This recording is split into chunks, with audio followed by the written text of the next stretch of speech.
Inducted into the Hall this year in the stock category is 3 Bars.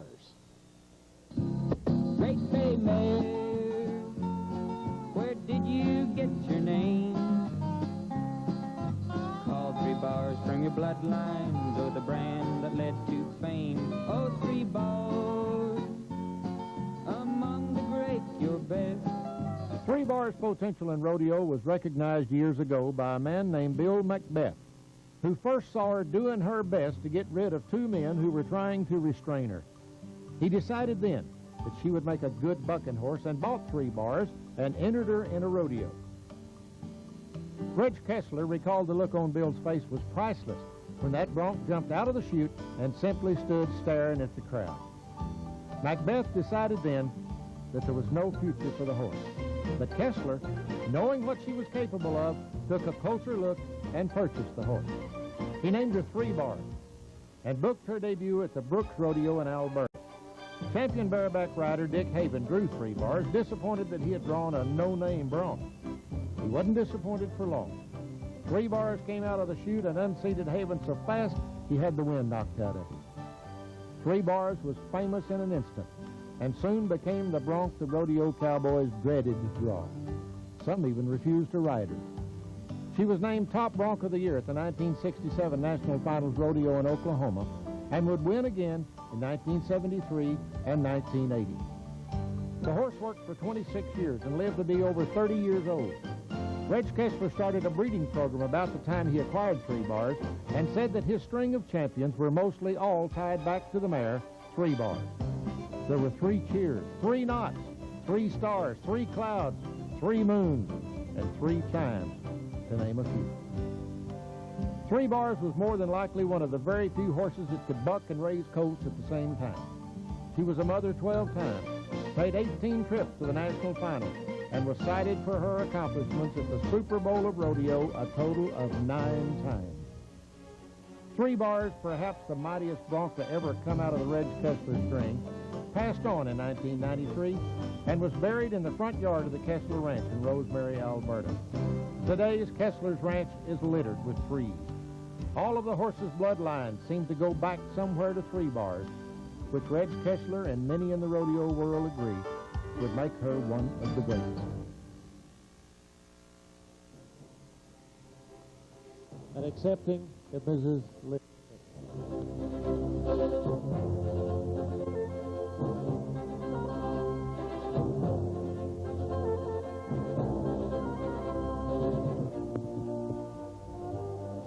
Thank you. To the Commissioner, to our PRCA Board, to the Board of Directors also of the Hall of Fame, and to each and every one of you here today, I just want to say thank you for putting this great old mare into this hall. How proud Reg would be of this honor. Our committees, our contract personnel, and each of the contestants who came to our rodeos are what made this mare this great. We just respect all of you. From Canada and the United States, she was recognized as one of the greatest bareback horses in the world, and now this proves what we all knew years ago. We want to thank Bruce Forward for being the one who nominated the old mare. He, of course, being 5-time world champion, that would have pleased Reg so very much. Thank you, Bruce. It's just wonderful to be here with this crowd of people. Just to be included in this group of these inductees. Our memories are just so great. Our memories of more than half a century with June Ivory. Our memories of taking an announcer across the Canadian border. He had no ID, not even a driver's license. We had quite a time. It wouldn't happen today. Also, being with T and Clint, who have been so long in this rodeo business and so consistent and such great competitors along with all the others. And we're especially proud also of our chance of being in on the foundation of the Dodge National Circuit Finals Rodeo. How proud we are of them today for what they've become. I just want to say thank you to each and every one of you who are here, and especially to our family, our rodeo family, and all our friends. Thank you.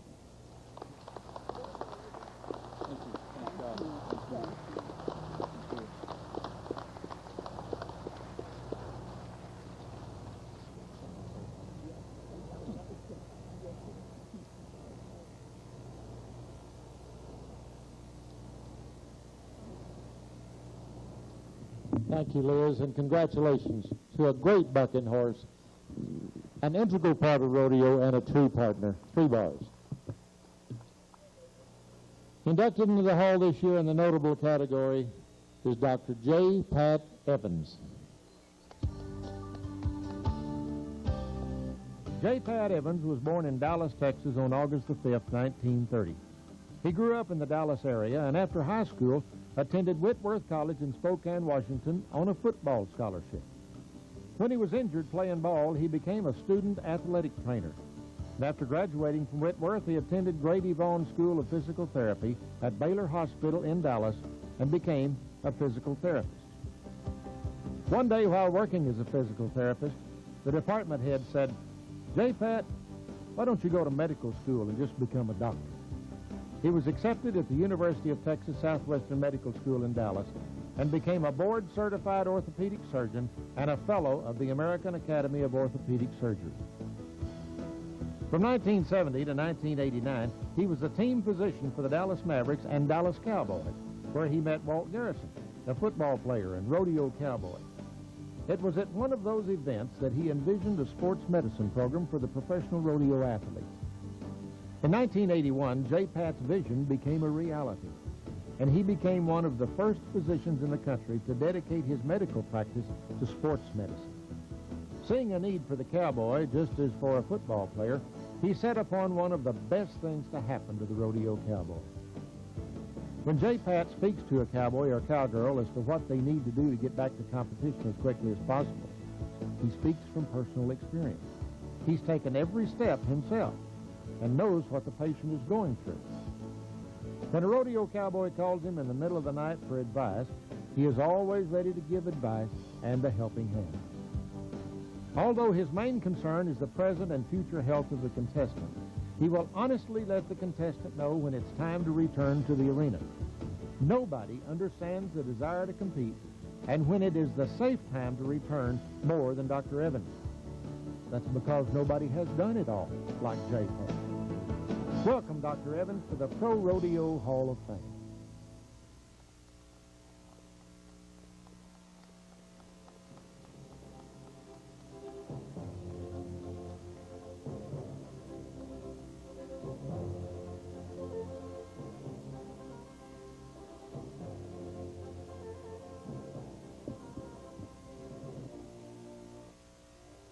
I still can't believe I'm here. I'm not sure how all this came about, but I want to thank all of those that were involved in getting me into this position and for accepting me and giving me this honor. It's in my name, I know, but I feel that this honor belongs to many, many people. First of all, it belongs to Mr. John Justin and Justin Boot Company because he saw an opportunity that he could help repay the rodeo cowboy for all they've done for him. The Justin Boot Company recently, of course, they're our sponsor, and they recently celebrated their 125 years of making boots for the rodeo cowboys, and I hope all of y'all will try on a pair of Justin J. Flex boots because they're the most comfortable boots in the West, and please buy them and wear them and keep our program running. There are other people that need to be recognized besides Justin. We need to thank J.T. Dixon and Randy Watson and Tom Feller for continuing Mr. Justin's interest and desire to help our program by continuing as our sponsor. We also need to thank other companies that help us along the road, even though not as an official sponsor, but U.S. Smokeless Tobacco for helping our guys get stuff down the road, for the Dodge truck people, that when the Dodge trucks break down, they can always get a dealer to take care of our trucks and keep us going, keep everybody getting to the rodeos and for getting back home, and to Carl Stressman and Wrangler for keeping us all in these shirts and jeans so that we can all look decently. There's a bunch of the guys that are here today in the white shirts. That doesn't mean they're good guys because they got white shirts, but they're part of our program and part of the trainers that make this thing work. I also need to really say that the person that probably had as much to do with this as anyone that I know of is Don Andrews. When we thought of this, he was the one that could sit down, write things out, make plans. He was the one that packed up trunks, made arrangements to cover the first rodeos that we went to. There weren't very many that first year, but he was the one that had the brains and the sense to do it. My job and my interest was to treat the cowboys and to try to help them. I had no idea about what all was involved in trying to make schedules, make budgets, to buy supplies and all that kind of stuff. So thank goodness Don was there to help us and to do all this. And it's grown from covering just a few rodeos to over 150 a year now. And we owe this success and some of this to the great trainers that we have working with us, that we have recruited over the years. Some of them were former professional trainers, some of them are high school trainers, some of them are college trainers, and these guys do a wonderful job for us. We have some physicians that we are able to, since Tandy and I can't go to all of the rodeos, we have physicians that help us. Dr. Steve Morgan from Denver, Dr. Dave Walden from here in the Springs, Dr. Pepper Murray in Salt Lake City. That figures I'm getting a brain fart again. Getting ready, Dr. Bill Singer, he came back, thank you, Brain. Dr. Bill Singer in Omaha, and we've had wonderful guys that help us around the country to keep this program going. I had a lot of things that I thought of that I needed to say.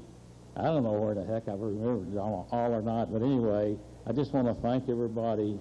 I appreciate everything that everybody's done to help this program to be as successful as it has been. My heroes have always been cowboys, and they always will be. I really have enjoyed, they gave me a new vision and a new life in starting to take care of these guys, even though one of the first guys I had to take care of was Larry Mahan when he dislocated his elbow at Oklahoma. It's taking care of him still didn't discourage me to continue to work with the Rodeo Cowboy. Thank you very much. I appreciate this award, and I hope I can live up to it.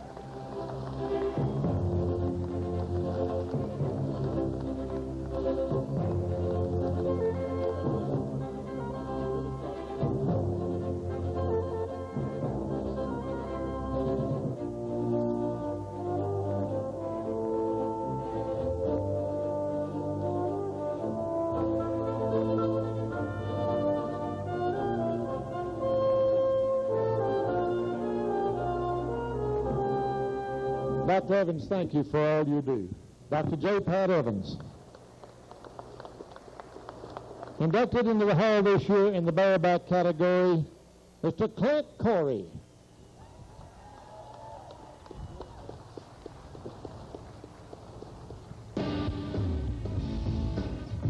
One of four brothers, Clint is the youngest son of Nick and Colita Corey.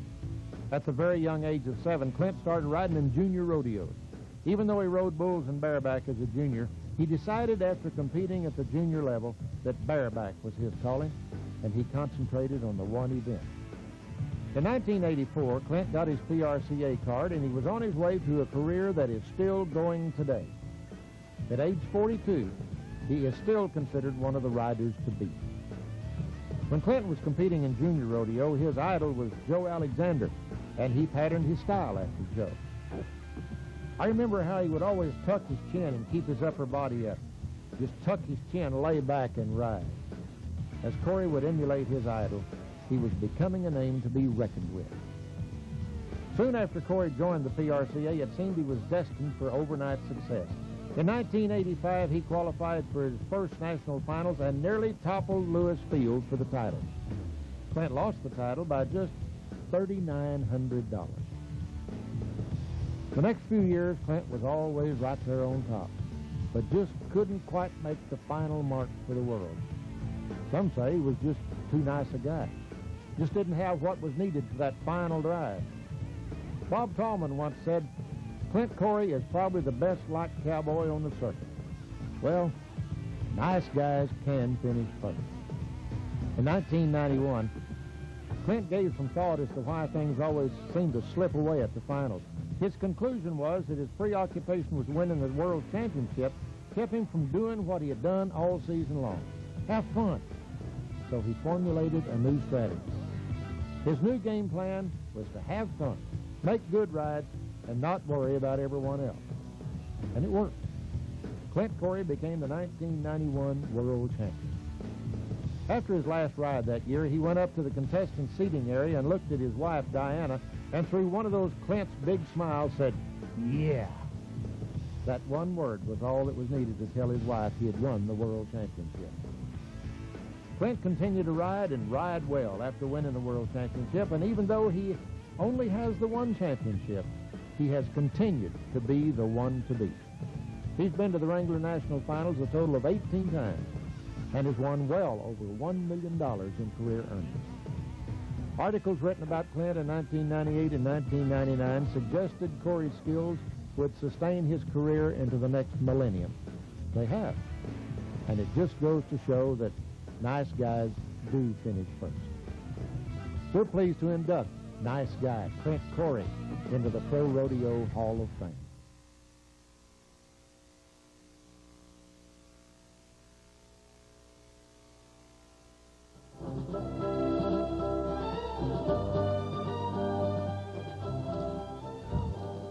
Boy, I tell you what, this is awesome. I never thought I'd be here forever. Who knew, you know, when you rodeo and you do it for a living, you just do it for fun. I mean, that's what I come and that's why I started rodeoing, because it was just, you know, it's what I love to do, and they paid me to do it. After a while, it got pretty good, so I thought, let's do it forever. This is great, you know. And when I started, I guess that was what I thought about, you know. I thought, why?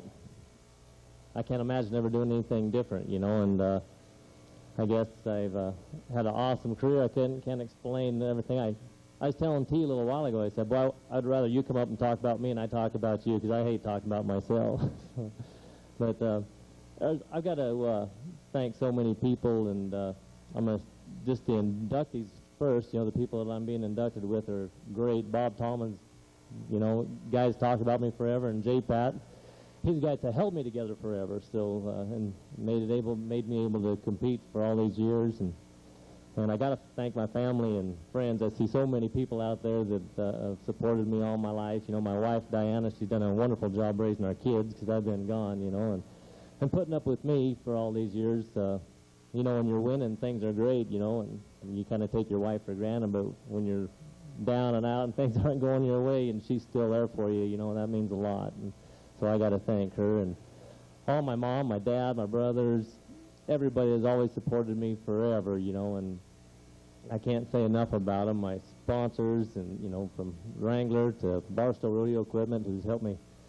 Neil Barstow has built my riggings forever and made it possible for me to hang on to these rank bucking horses like 3 bars and horses like that. And, you know, I guess growing up, I never really even thought about being a PRCA cowboy. I always just thought, well, you know, I'll rodeo around here a little bit, get a job, and maybe rodeo in some amateur rodeos. And, you know, like, that's my brothers and I, that's kind of our goals that we thought we'd do. Well, they were the smart ones. They got the jobs. They got good, you know, medical and everything expenses. They got it all. You know, here I'm still out here rodeoing, trying to make a living, and now I'm riding colts for a living, trying to still, I don't think I'll ever get done riding bucking horses, I don't think. So, but I guess I have some fond memories, or a lot of fond memories of rodeo, and the first one was making the national finals in 1985 when it moved to Las Vegas. That's probably my fondest memory ever. I can still remember the excitement in the crowd and the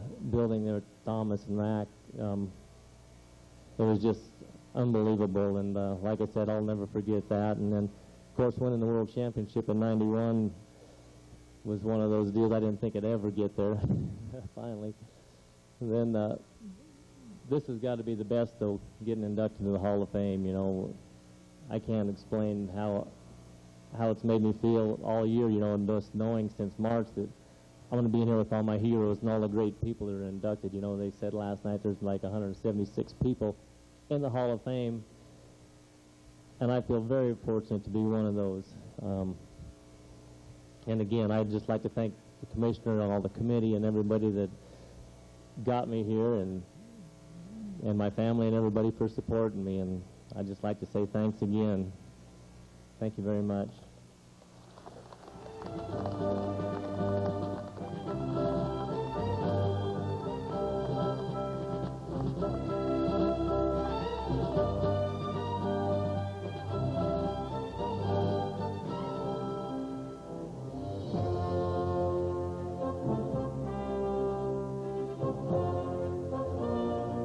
I present to you Clint Corey.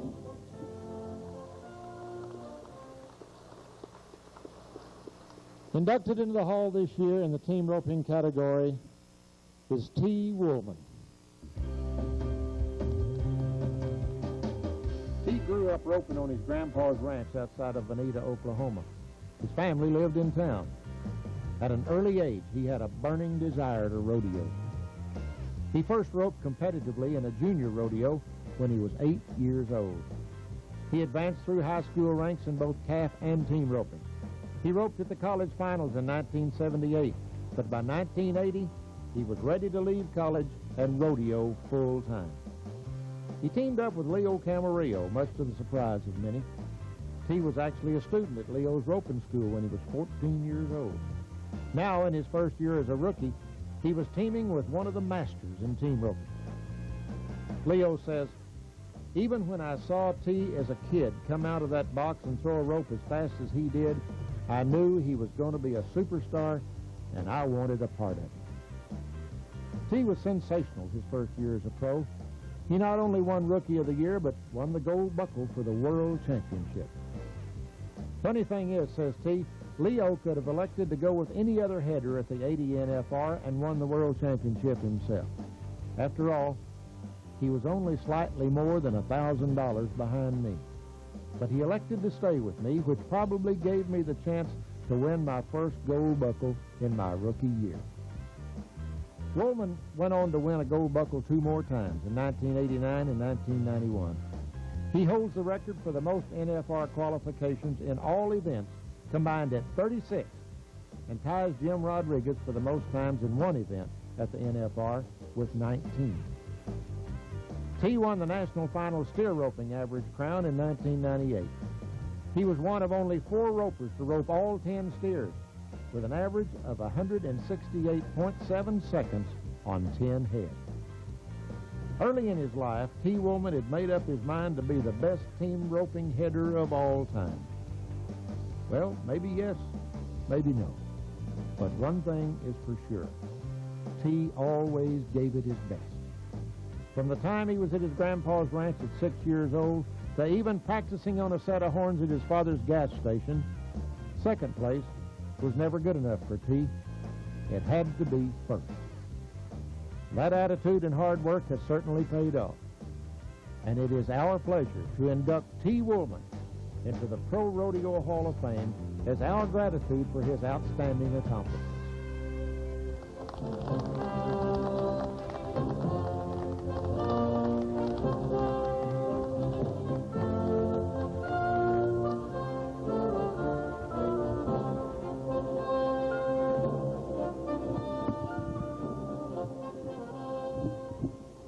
Well, as you'll find out here shortly, this speaking is not one of my better parts.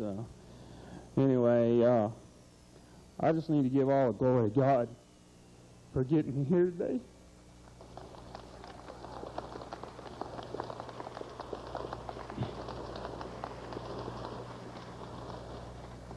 I just need to thank a lot of people, you know. Here I am. I wasn't going to do this, but my parents, my mom and dad for hauling me around.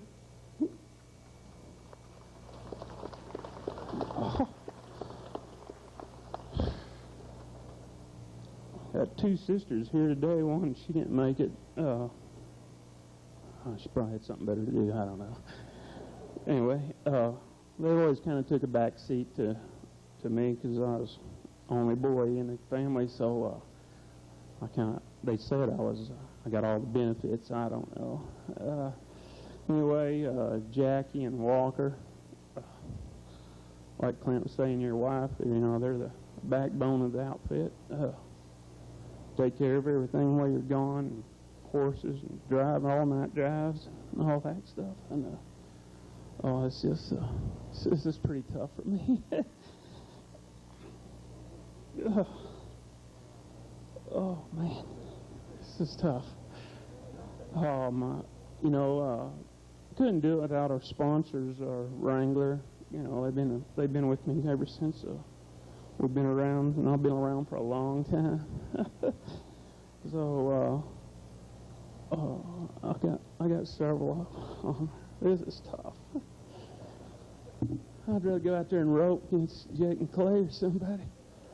Even maybe Speed and Rich. Rather try Jake and Clay. They're up there a little older, you know. So anyway, I got a lot of friends here, close friends that help me out, and just different sources. And oh man,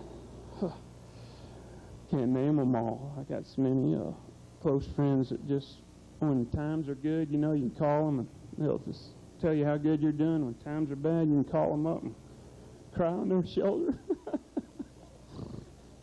So,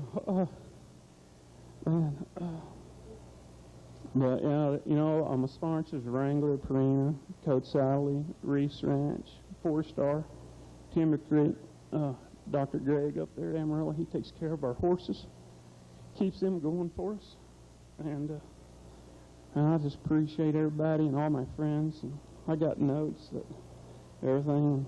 Try to get through this a little bit faster. You know, growing up in Tenino, Oklahoma, like I said, man, I just wanted to be a cowboy and be a roper all my life.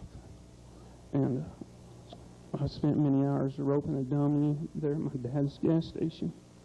And, you know, they had rodeo in Tenino, Oklahoma, and the cowboys would come through, and, you know, and I would talk to them, and they'd talk to me, and I thought that was something special. And, you know, just, I don't know, just put a lot of time and hours into it. Like I said, my mom and dad hauled me around, and whatever I wanted to do was fine as long as I stayed out of trouble. And I did that pretty good with everybody but them, and I was mainly my mom. I was always in trouble with her.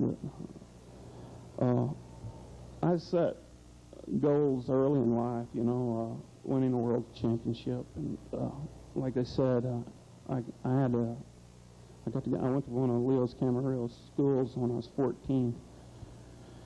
You know, just like I'll probably said 1,000 times, you know, to some kid growing up at a school, you know, get up there, look me up, you know, try on one sometime. You know, Leo, he said that to me, you know, he said, oh, give me a call someday. So I was 14 then, and I never even probably seen him. I went to the national finals all the time. I had some friends that would take us up there. We had tickets, and they'd take us to the finals, and I watched them. And I probably didn't see him again until I was probably 77, 70, maybe 76 or so. I went to Phoenix, Arizona, to a rope-a-thon out there. Bill Rohr had a rope-a-thon out there, and we went out there. Guy, Alan, and his dad, James, and I went out there.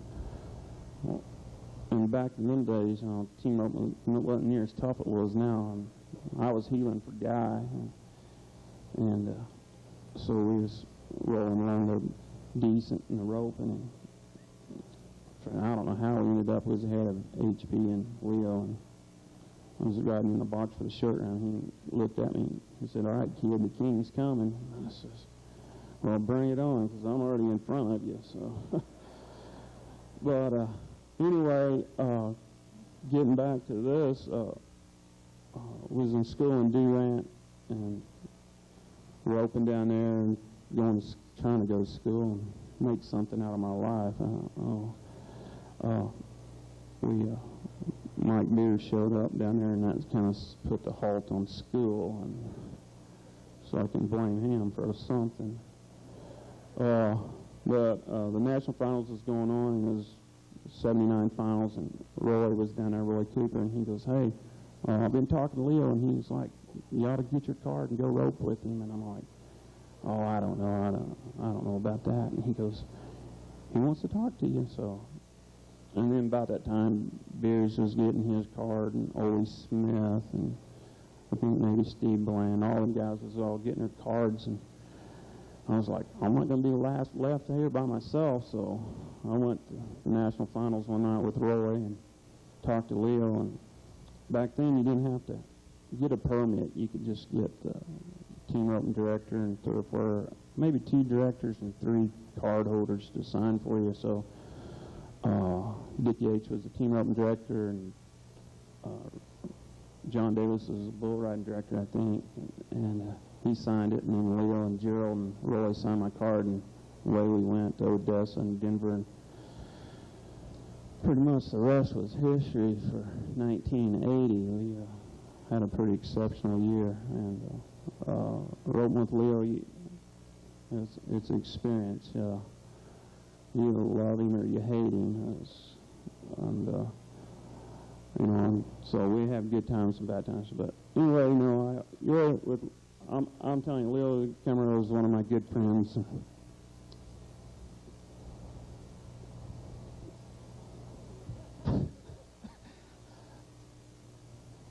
I don't know why I talk like it, but you knew where you always stood with him. It's black and white. You knew exactly where he is at, and he pushed you to do the best you can do. And but like I said, I set goals to win world championships and making the national finals, and that's what we did. One thing about it is, I won the world and the national finals all my rookie year, and you talk about a big letdown, because some kid just coming from Oklahoma and jumping right in and winning a world championship, you think that's pretty cool, but it starts over in January. And them guys don't really care, I'll tell you. So that starts over. But I tell the kids all the time, you need to set goals and write it down on a piece of paper, and then you have daily goals, weekly goals, or whatever. But you gotta have something to survive and reach for. Once you reach for them, you got to start a new set of goals. So, I never even dreamed about being inducted to the Hall. But I want to thank everybody for that. And, and the question keeps coming up, how long are you going to do it? And I keep telling them, as long as they keep making younger healers, I guess I'd keep going. I've had so many partners in my career that it's been unreal. I had Leo and Gerald and Dan Fisher, Rick and Green, Clay Cooper, Bob Harris, Monty Pesca, Brett Canozzi, Alan Bach, Mike Beers, Chris Gelton, Kyle Lockett, Martin Lasso, and now I got a kid, Patrick Smith. So it's been great, and I've had a great career. And like I said, if I keep making younger partners and healers, and you have all the vets around. I've had several veterinarians in my career. Dr. Graham and Elgin, Dr. McBride and Burnett, and Dr. Wade Markham, Jean Fry and Benita that always took care of my horses, and now we have Dr. Greg Veniclaus in Amarillo that takes care of everything for us. So I'm very fortunate in that capacity. I don't know what else to say. I'm going to try to do this as long as I can. You keep getting the question, how long are you going to do it? As long as you can kind of be competitive and keep up with them kids, because I enjoy doing my job. I keep telling them, you're rodeo for a living or living to rodeo. I haven't really decided yet. And I don't know. And then the other day they told me, I won $2 million. And I was like, I'll just take the cash option, take $1 million, and I'll be done. Anyway, I want to just thank everyone for coming and being so supportive for me. And it's been a long ride, but it's been a good one, and I appreciate everyone. Thank you.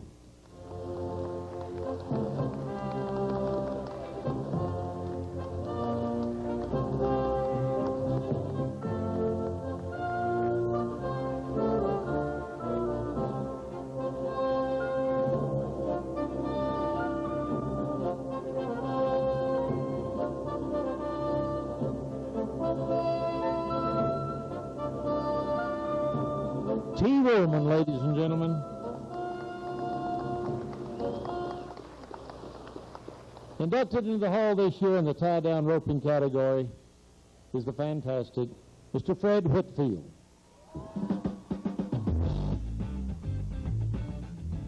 Fred Whitfield wasn't a traditional kid growing up on a ranch or in a rodeo family. As a young boy, Fred would join his mother when she would go to the neighbor's ranch to work. The neighbor had a small arena for their kids to rope in, and Fred would watch. One of the kids took a liking to Fred and helped him start roping. Fred says, even though Roy Moffett was just 7 years older than me, he became a father figure. He would take me to junior rodeos and pay my entry fees. If it wasn't for the Moffetts and Roy, I would never have had the opportunity to do what has become my life. Fred could have played football and had Earl Campbell or Tony Dorsett as his idols, as many young kids did. But his real idol was Roy Cooper, the world champion calf roper. In 1990, Fred had an opportunity to become the first African-American cowboy to be named Rookie of the Year, and it was very important to him that he succeed. He didn't own a horse, so he would borrow other ropers' horses to rope on. That meant he had to become acquainted with different mounts continuously. It made no difference to Fred. He had his mind set on his goal and was ready to succeed. Fred was named Rookie of the Year in 1990, and the next year topped that off by winning the World Championship in 1991, a very fast climb to the top. He won $150,000 and set a record of 91.7 seconds at the NFR for his 10 performances. He placed in 7 of the 10 rounds and won 2. 1991 was only the start of Fred's successful years. He went on to win the World Championship in 1995, 1996, 1999, 2000, and 2002. A 6-time world champion, he also won the coveted all-around cowboy crown in 1999. When Fred Whitfield enters the arena to compete, you often see the spectators rise and push their hands up to the sky. It's a gesture Fred started when he would make a good tie or win a championship round. It's Fred's signature, raise the roof. As a young kid roper in that arena at Roy Moffett's, Fred felt the sky was always the limit. And as we induct him into the Hall of Fame, Fred Whitfield is well on his way to reaching that height.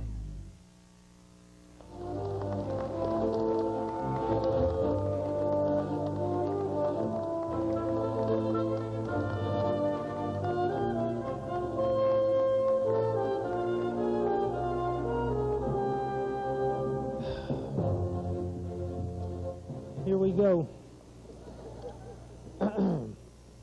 First of all, I'd like to say, today's really a special day for me because, I've dedicated my whole life to the sport of rodeo, and as a young kid growing up with, not a whole lot of resources and coming from where I come from and being able to accomplish the things that I have, I mean, it's truly overwhelming for me. And another reason why today's extra special, today's my daughter Savannah's 4th birthday.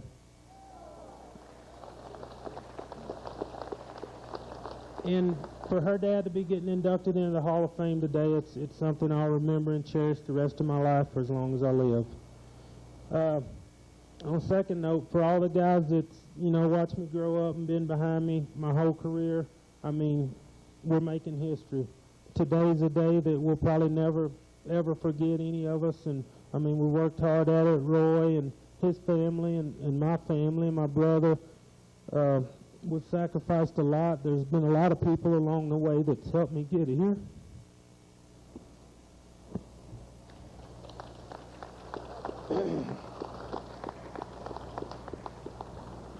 I've got so many special friends and family, and just like T said a little while ago, I mean, I've had a special vet for about the last 10 or 12 years, and we've got a special relationship.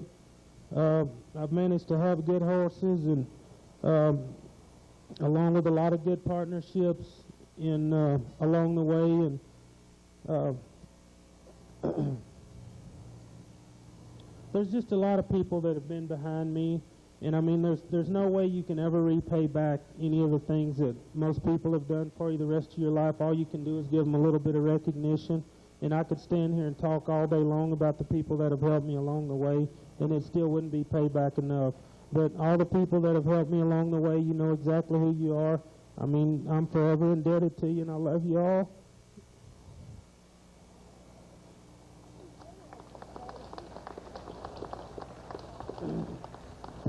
And for all the fans that have supported me over the years, I mean, my fan base has grown in popularity by leaps and bounds over the last, since about 1994, when I guess it started catching on for me, and being able to go up and down the road and be your own boss and be successful at what you do in life.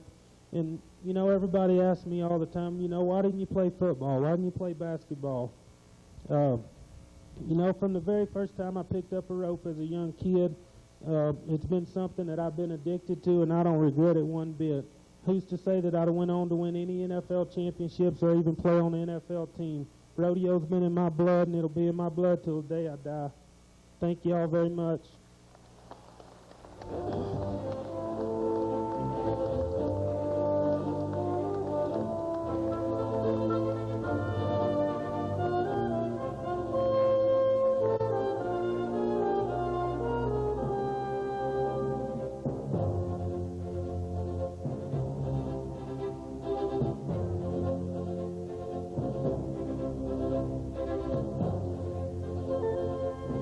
Mr. Fred Whitfield.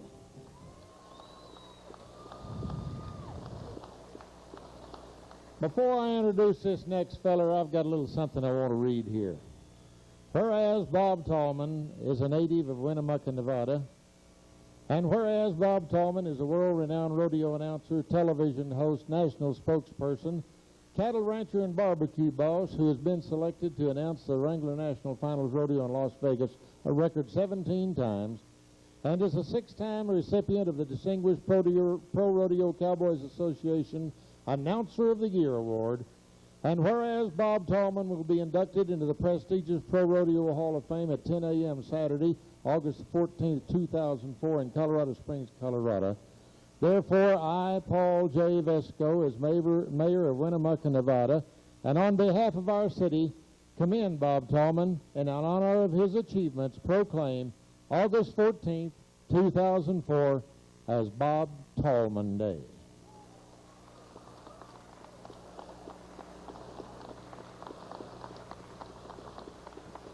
Inducted this year in the contract personnel category, Bob Tallman. Bob Tallman, rodeo announcer, probably one of the most recognized names in the sport. How in the world do you tell in a few minutes about a guy who's done what Tallman has?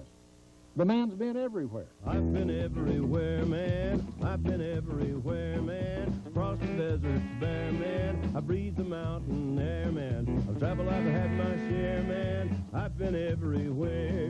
A rodeo contestant who found out that talking about it paid a lot more than doing it, and was a heck of a lot safer.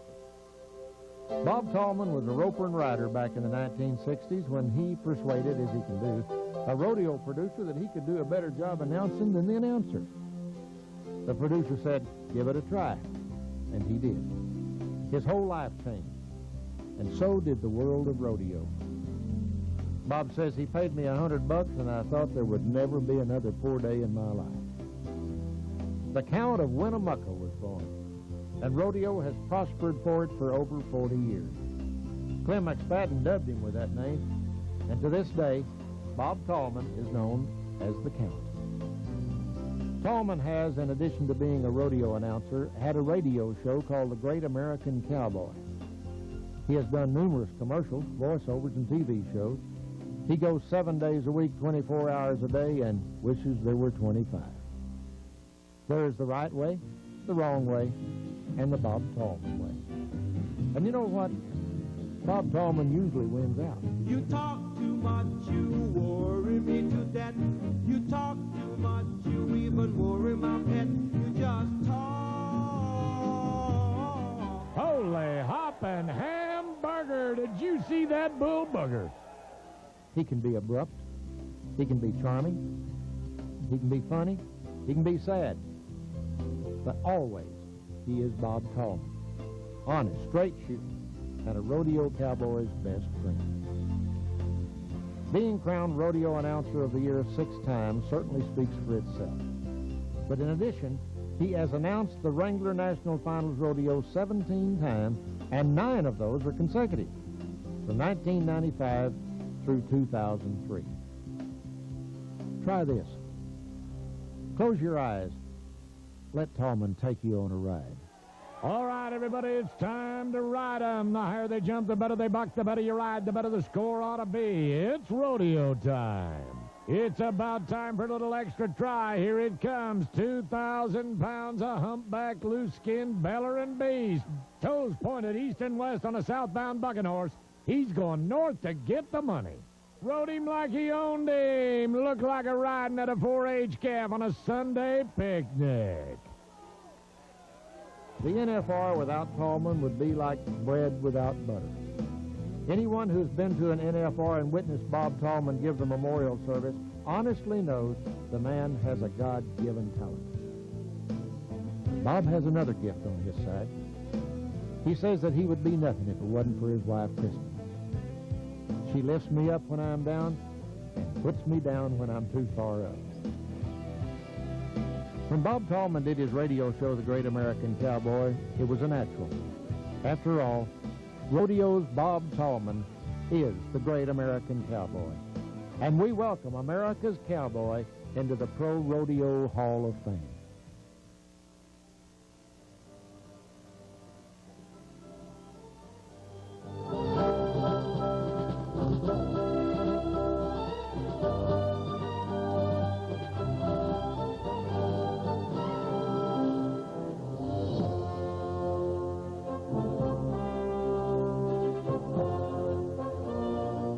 Got this big piece of paper, a couple scratches on it.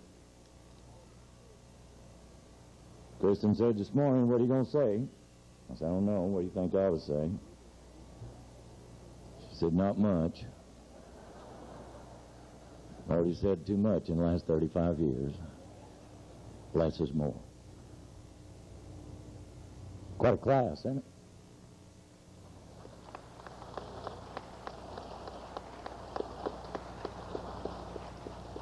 David, yes, you are blessed, and so am I. Group of great guys, 3 great mayors. And they both helped me cut my teeth doing it. So did y'all. I have been asked by, I don't know, bunches, reporters, people, "What are you going to say? What are you going to give the thanks to?" I said, "I don't know. You can't thank the world because of those of us that are here. It's family. I'm just saying thank you all, and I'll say that. give the glory to Jesus Christ.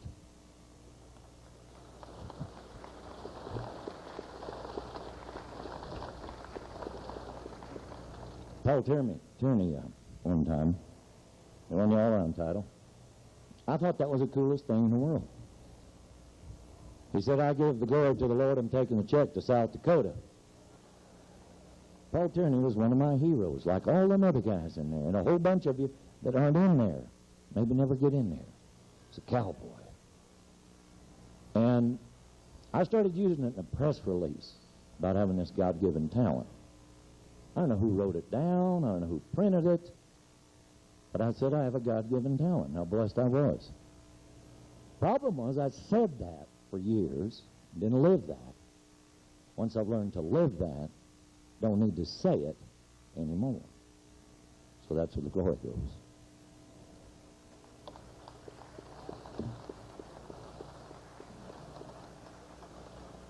It's a whole lot easier to stand up here and talk about somebody else.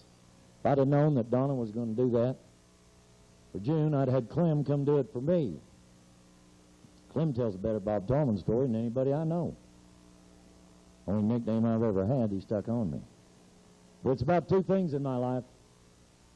Where I came from, the Silver State of Nevada. Where I live, the great state of Texas.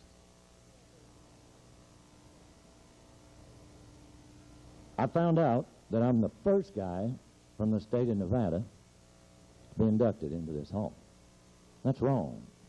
There are so many more great cowboys, great Western people than I will ever accomplish to be. Should have been here long before me. When it comes to Texas, it's a state of mind. You just kind of get involved and engulfed and can't get away. But there's a couple rows of people out here today. My dad's cousin, who I haven't seen in 45 years, and her husband, come from New Mexico. My mom and dad, at the young age of 83, my sister, my wife, my daughter, my son-in-law-to-be, and my Texas parents. I don't know whether I can say he's my dad or my father, Ralph Miller and Miss Dewey Fay.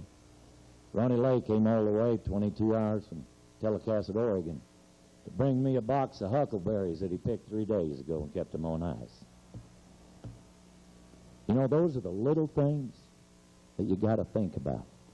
Where were you 10 years ago, a week ago, 4 o'clock in the afternoon? Could have been a horseback in a coulee someplace, like I was about 2 weeks ago, north of Calgary, eating Saskatoons right off the bush. If it wasn't for rodeo, I wouldn't have had a chance to go do that. My family, my dad set it up for me to be successful in the lumber business, like he'd set it successful for me to be in the cow business. 5 generations of my family have done it. Laid it out in front of me, said, here it is, son. I went and announced this rodeo, went to these rodeos, when all did this. I said, Dad, I got to go do it. He shook his head and said, okay, God bless you. I can remember $600 a week and all we could steal, and Kristen was raking walnuts along Highway 88 in Clements, California for $2 a bag. We'd take them a load. John Hawkins can attest to that because he saw her sack them. Bob Cook, God bless him, Jack Roddy, Jack Sparrow, had no unearthly idea, but they got tired of telling me go away. And they gave me a job. Not announcing rodeos. February 3rd, 1972, my first job was with a sledgehammer in my hand with Enoch Walker, one of my all-time heroes. And if Nicole would have been a boy, her name would have been Enoch. Breaking down truck tires, 22 of them to be exact, put on this old truck for Bob Barmby so we could haul them bucking horses. Lex Conley was announcing the rodeo. He said, son, someday you're going to be standing right here.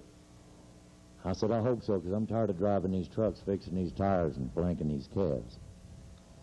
Didn't have any idea what I was doing. Well, that was 35 years ago. All them stories. Thanks, Grandpa. Thanks for being here today, Grandma. My family, thank you all. Kristen, thanks for, Clint says, raising kids while we're gone. Bless you all. But I think I need to thank Bob Thane, because he took a vengeance upon his heart and soul but before he quit this rodeo business, and he'll never quit it. But he was not going to rest and sleep a night till he saw me stand at this podium. BT, the same initials. We got watch bands that match.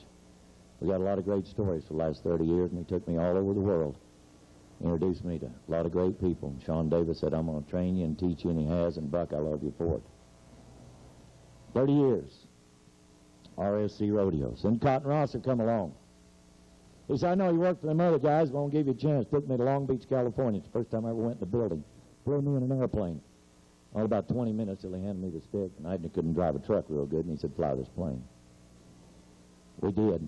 I'd never heard my voice in a building before. It was awesome. Then come along Mike Servey. Called me about 10 minutes before we walked up here, tell me to love me. I don't know whether to thank him or kill him, because the first thing he did sent me with Billy Minnick, and he handed me off to June Ivory. Let me tell y'all a story. You never seen a green kid from Winnemucca, Nevada, is dependent on nothing till Granny got through with me, and I knew where I was, and her hairdresser even told me how to do it. Pick it up, carry it, bring it here, hurry up. Buster needs you. We'd talk about him, we'd load him, we'd sort him, we'd drive from Sydney, Nebraska to over there in Colorado. All day, all night. She said, you only brought 2 shirts, you're only going to need one of them. Take that one off, keep it clean. You can drive this truck without a shirt. Now hurry up, Buster's waiting for you. That's a portable loading chute, and if you don't get there, and damn sure don't cripple nothing on this truck. Yes, ma'am. Reg Kessler called me because of some guys told him that I needed to go to Canada. Flew to Missoula, Montana. Went in that little house in there, and it'd been raining at the ranch about 18 hours. It's time to go sort them. We got done with all that, and he said, all right, you're going with the lady.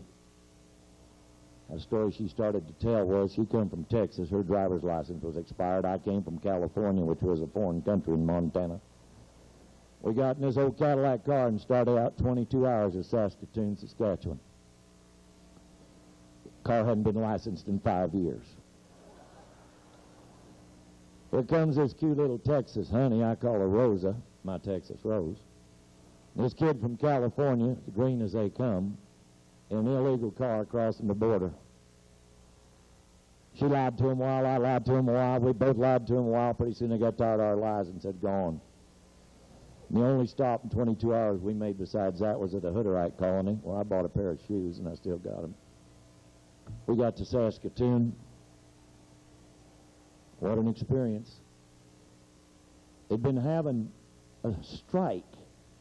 The embalmers were having a strike, and there was 13 dead people in caskets on the ice on the hockey rink. I said, well, Reg, what are we going to do? He said, I suggest that you and Leo Brown and the rest of us load them up and put them in that refrigerated truck out there. We got to get plywood and plastic in there and put dirt down on the floor and got to get to it. We loaded them up, went right up into the big truck, stacked them on carpet, 2x4s, shut the door, brought in the dirt, had the rodeo. First night, it's dark in there, I mean dark. Reg rode by me, and he just said, sound system sounds like hell, kid. And I said, you hired me to talk, you didn't hire me to bring the sound. For those of you that would remember the Colonel, God bless him. The only thing Reg ever expected, same as Harry Bold, all the other greats. You showed up to work, didn't bring a pair of gloves, you better be ready to bleed. My timing was perfect, because when I tried to get a card, one man wrote me back a letter, Chuck Parkinson. Cy Taylor said, come on, we'll try it. See all those things? You're not in control of that.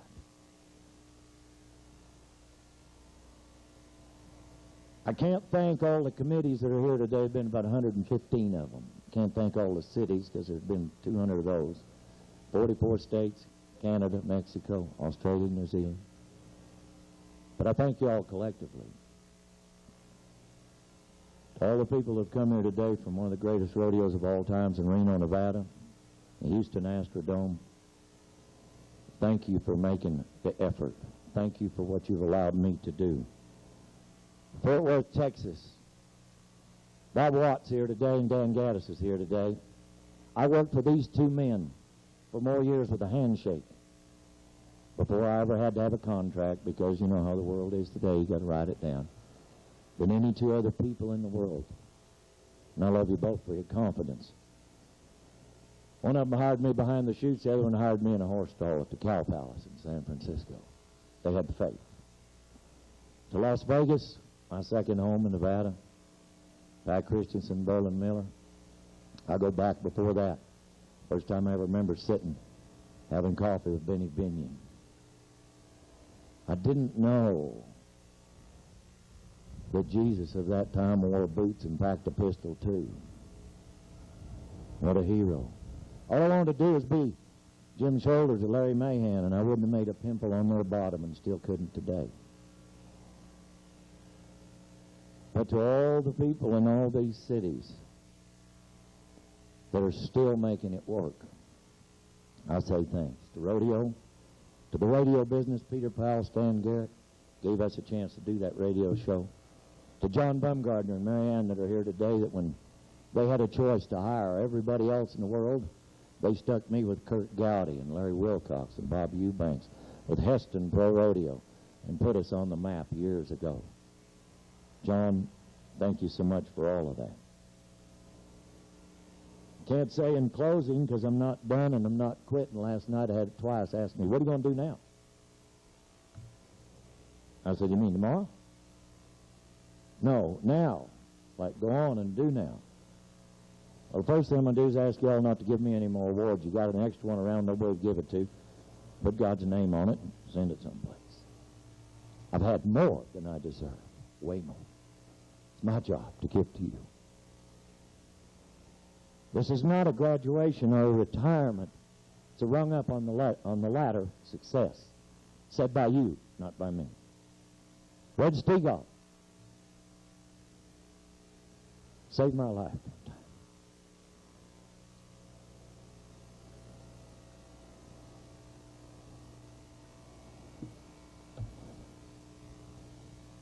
First night we had that dance to tell people about Western music, Denver, Colorado. Longest night of my life. He had no more need or reason to reach his hand out, but he did. So throughout all these years, throughout all these people, whether you came a mile or 100 miles or across the country today, to be a part of my family, my class, thank you. And I want you to know one thing. Everybody has to find a place to quit, go and do something else. No quitting.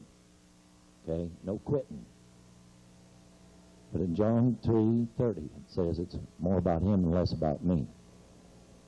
A month ago, I made a commitment to myself. I've said it to a couple of reporters. I got 1,000 days that I'm going to continue doing this. 1,000 days. 970 now. There's a couple of places that I'm going to stay and be a part of their system in the production world. And it's not my voice, it's not my character, it's my endeavor to be a part of that for the rest of my life. I believe in a man that sits behind us. I don't always agree with him. And he'll be the first to tell you, there's times he just soon I didn't have a mic in my hand, because I say it the way I believe it. Steve Hatchell is a friend, he's a leader, said by other great leaders, he's a great commissioner. But he has a vision, he has a plan. Team Rodeo. It's not about me, it's about us. There is no I in team, but I am going to be a part of his team. We're not going to raise the bar. We're throwing the bar away. Because the only thing between today and eternal life and the greatest success in the world is heaven. And the only place you can trip is on a star. Come be a star with us.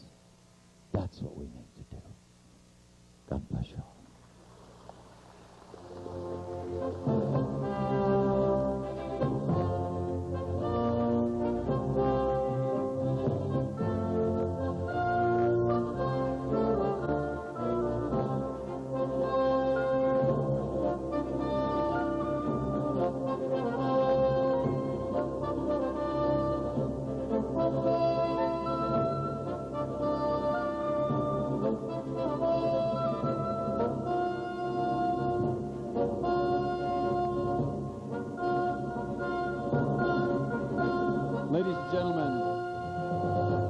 out all at once the class of 2004, the 25th anniversary of the PRCA Hall of Fame.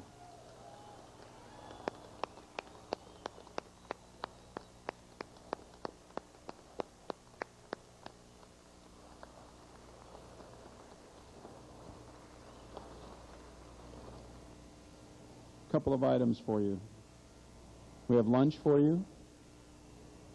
We want you to stay. We want you to stay and spend some time in Pro Rodeo Hall of Fame and see old friends. Pikes Peak or Bust Rodeo is taking place. It's our rodeo in our hometown. Mark Watson's their president, and he's here. I want you to participate and go and see the rodeo at the World Arena. How about a big thanks to Red Stiegel? Didn't he add a lot to this today, huh? What a great friend.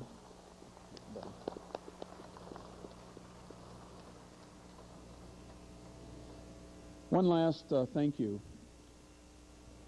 I inherited some wonderful people when I came to this job to do a lot of things. NFR doesn't happen without Sean Davis, and he has a right-hand person. I have a right-hand person for the production of this, and you don't get a chance to see him very much. But in the back on the soundboard, he makes sure all of this works. And when we say, let's think of something grand and different, he says, let's do it. And work all night, work all day, work around the clock. Would you say thank you to Dean Weber in the back with the headset on? Dean, thank you, buddy. Thank you. Thanks for making it work. With that, we'll conclude. We're going to do two things. We're going to ask the inductees to come up here so that you can take a picture.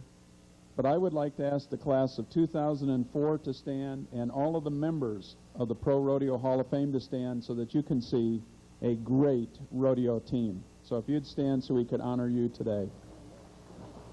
Thank you, everybody. Harry, Bob Thane. Hi, guys.